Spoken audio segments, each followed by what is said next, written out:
အားလုံးပဲမင်္ဂလာပါ MK channel မှာပြန်လည်ကြိုဆိုပါရခင်ဗျာဗီဒီယိုလေးမစခင်ကျွန်တော်ရဲ့ channel လေးကိုကျေးဇူးပြုပြီး like and subscribe လေးနှိပ်ပေးကြပါဦးအားလုံးပဲမင်္ဂလာပါကျွန်တော်ဒီနေ့ဝင်ပြပေးခြင်းတဲ့အကြောင်းအရာလေးကကျွန်တော် Realme နော် C30s ကျွန်တော်လွှတ်ဖြည့်တဲ့နည်းလေးကိုကျွန်တော်ဝင်ပြပေးသွားမှာဖြစ်ပါတယ်အခုကကျွန်တော်ဖုန်းတစ်လုံးကလောနေလာတယ်အဲ့ဒါကိုတော့ကျွန်တော်တို့ကကွန်ပျူတာမလုပ်ဘဲနဲ့ဖြည့်တဲ့နည်းကိုကျွန်တော်ဝင်ပြပေးသွားမှာဖြစ်ပါတယ်โอเคတော့ကျွန်တော်လုပ်ပြမှာ Realme C30s ပါဘယ်တော့ IMH power ဥစားပထမ power ပေးလိုက်မယ်နော် power ပေးလိုက်မယ်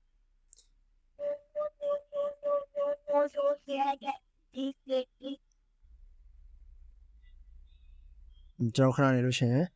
အတန်ချဲတဲ့ခလုတ်ရဲ့ power ခလုတ်ရဲ့ကိုကျွန်တော်တော့ဇုံဖိတာမှာ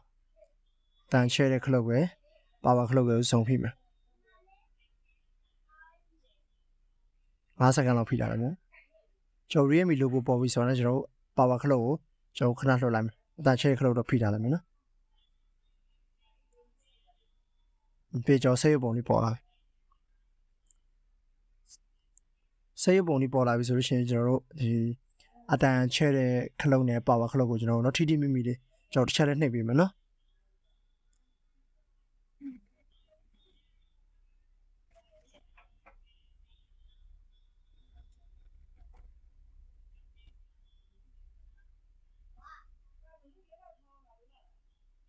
အတန်ချဲတဲ့ခလုံးနဲ့ကျွန်တော်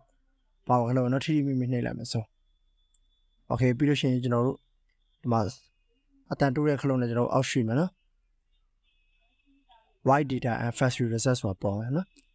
အဲ့ကောင်ကျွန်တော်ချက်လောက်ပင်အဲ့စားသားပေါ်ပြင်ကျွန်တော်ပါဝါကြီးတစ်ချက်နှိပ်မယ်ပင်အောက်ချမယ်ပင်ပါဝါကြီးနှိပ်မယ်ဒါဆိုလို့ရှိရင်ကျွန်တော်တို့ဒီကောင် user lock ဖြတ်နေပါပြီโอเคနော် data white complete ပေါ်လာပြီဆိုလို့ရှိရင်ကျွန်တော်ပါဝါခလုံးကိုနှိပ်လိုက်မယ်ပင် rebootစပေါ်တော့ခဏဆောင်ပါနော်ကျွန်တော်ဒီကောင် reset ချလိုက်တဲ့အတွက်ကျွန်တော်တို့နည်းနည်း logo တက်တာနည်းနည်းကြာပါမယ် home screen ရောက်ဖို့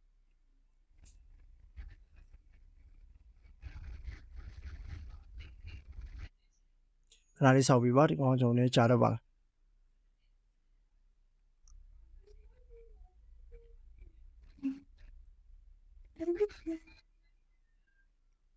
โอเคဒါဆိုလို့ရှိရင်ကျွန်တော်ရပါပြီနော် hello ပုံလေးပေါ်လာ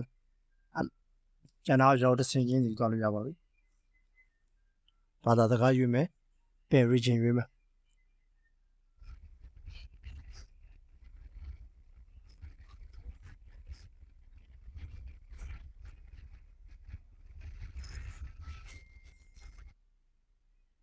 โอเคတော့ဒါဆိုလို့ရှိရင်ကျွန်တော်ပုံမှန်တိုင်းဖြစ်ပါပါရပြီအလိုဝိုင်းကျွန်တော်ပိတ်မယ်နော်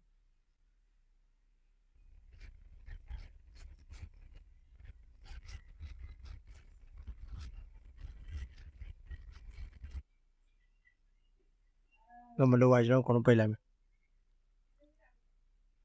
ကျွန်တော်လုပ်ပြရမော်တွေက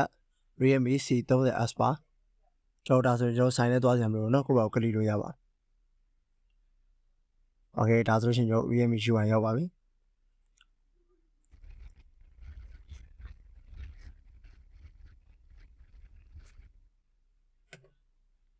ဒါဆိုရင်ကျွန်တော်ဆင်ပြီးပါ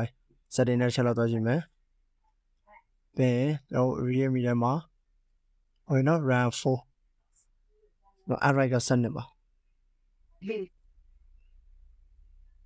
ဒါဆို